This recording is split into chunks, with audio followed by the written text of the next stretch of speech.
bruxa para casar com o pastor. O pastor, como uma mulher bruxa, era muito mais fácil de destruir, de atingir o pastor. Mas, é assim, para vocês atingirem primeiro o pastor, primeiro tinham que atacar a intercessão, porque é a intercessão que ora para a igreja, a intercessão que ora para o crescimento da igreja, a intercessão que ora para vários assuntos da igreja. E o que é que você achou das intercessões ou dos obreiros que praticavam a intercessão? E será que a oração dele era eficaz? Será que, como é que vocês faziam isso? Como é que vocês atacavam primeiro a intercessão? Porque a intercessão é o pilar da igreja. Bom, nós somos um grupo e estamos divididos por hierarquia, que já falam muito por natureza, que tudo o que ouvem falam. Então essas pessoas eram as que já têm espírito de inveja, eram as pessoas que mais usávamos. Então pegava uma pessoa da intercessão que tivesse esse espírito, então nós entrávamos através dele para estar lá no sítio da intercessão, e essa pessoa começava a trabalhar o nosso comando. O que a intercessão ora, ele não concorda, ou nós começamos a interceder através dele para aquela oração não surtir efeito. E se porventura essa intercessão tivesse surtido efeito por causa do pecado dele, o espírito de inveja, de ciúme, então eu fazia aquilo que nós chamamos uma bola magnética, que é um campo de energia que cobre aquele grupo, e a oração daquelas pessoas não sobe por causa daquela pessoa. A Bíblia diz: tudo que ligares na terra será ligado no céu, e tudo que desligares na terra será desligado. Através dele, ele não concorda com a oração dos outros. Então eu fazia aquele campo magnético, e ele, por causa dele não concordar, a oração não subia. Porque nós, para agir, nós chegávamos lá no céu e nós discutíamos com base bíblica. Nós chegávamos e dizíamos: Deus, a tua palavra diz que o que ligares no céu será ligado no céu, e o que desligares na terra será desligado no céu. Então, com base nisso, nós dizíamos: os teus filhos estão a orar, mas tem um que não está a concordar, então essa oração não pode surtir efeitos. Normalmente era assim que nós... Isto quer dizer que vocês estudavam a vida da pessoa, vocês faziam a pessoa, um dos intercessores, cair no erro, e depois vocês iam, pegavam naquelas falhas do intercessor ou daquela pessoa que ora e levavam. Mas e como é que vocês faziam? Levavam como para o céu? Como é que era feito isto? Normalmente tem bruxos. Os bruxos são os que reúnem na terra. Nós já reuníamos nos espaços celestiais. E lá tem pessoas apropriadas que iam mais além, levar os relatórios. Por exemplo, os bruxos nos mostravam um relatório, nós descíamos, lutávamos contra aquele relatório. Quando nós conseguíssemos o resultado aqui na terra, então nós subíamos e entregávamos num outro que tinha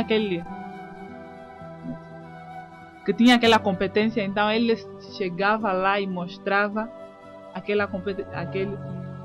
o relatório. E Deus é um Deus de ordem. Nós também sabíamos disso. Então Deus não passa por cima da palavra dele. E é aquela hora que Deus não pode fazer nada, porque nós levávamos a palavra dele. Então nós também já sabemos que Deus não passa em cima daquilo que ele instituiu. Então era assim. Deus não fazia nada e nós continuávamos a destruir.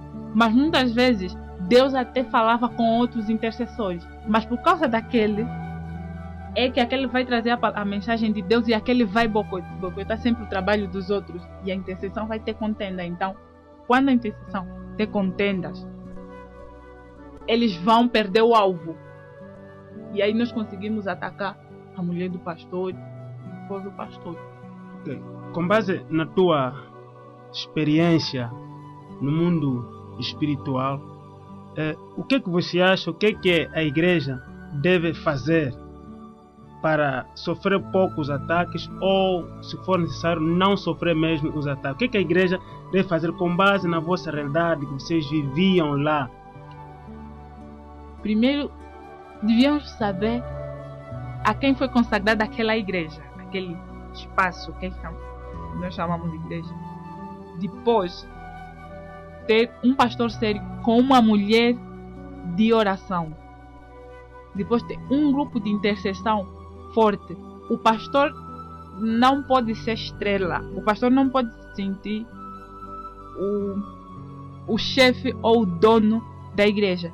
Porque o pastor tem que trabalhar com as ovelhas. Normalmente nós também destruímos as ovelhas todas porque os pastores não conhecem os problemas das ovelhas, não prestam atenção nas ovelhas. Os pastores chegam apenas no domingo e ministram a palavra e depois cada um por si, Deus para todos.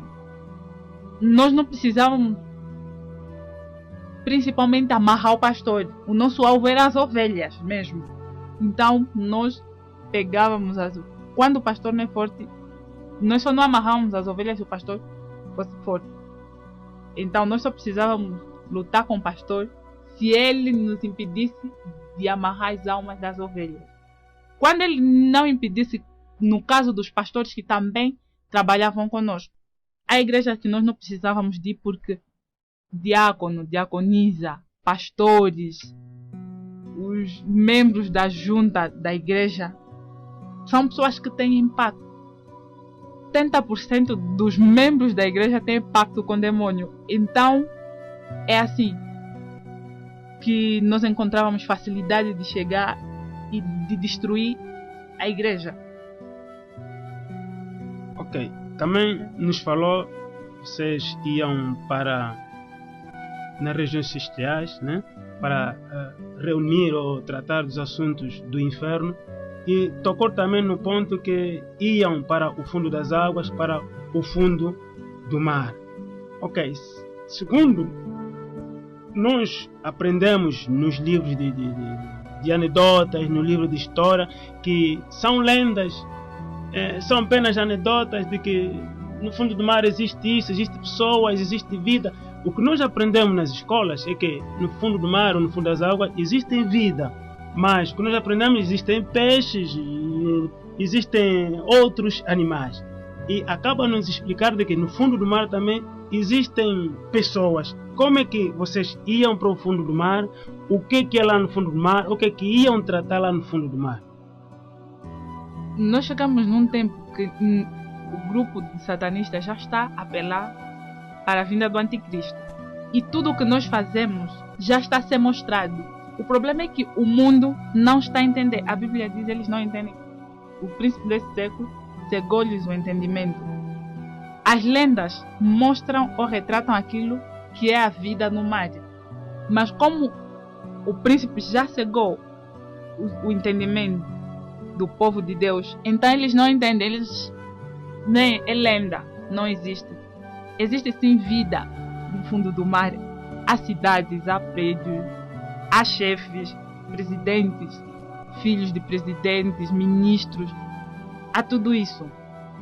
A ida no mar, para os principiados ou os que estão a entrar agora, eles vão com o corpo todo.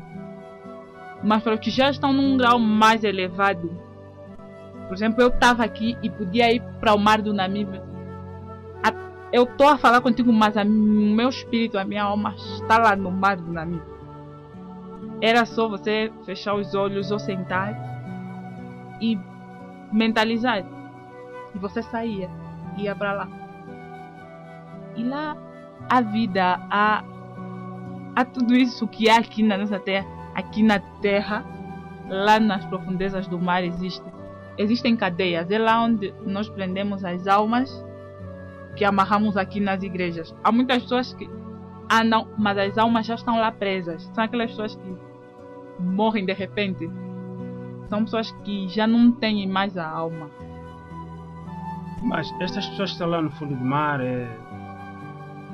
são cidades organizadas, têm governadores, têm presidentes. Estas pessoas estão destinadas a viverem no fundo do mar? Será que as pessoas vêm, saem do fundo do mar, vêm para as cidades? Ou como é que era feito este contato com essas pessoas? Quer dizer, que vocês aqui seduziam as pessoas, amarravam as pessoas e transportavam para lá. Ficaram no mar. ficam presas ou essas pessoas passeiam lá ou são metidas em comarca que existe lá? Como é que era feito isto aí?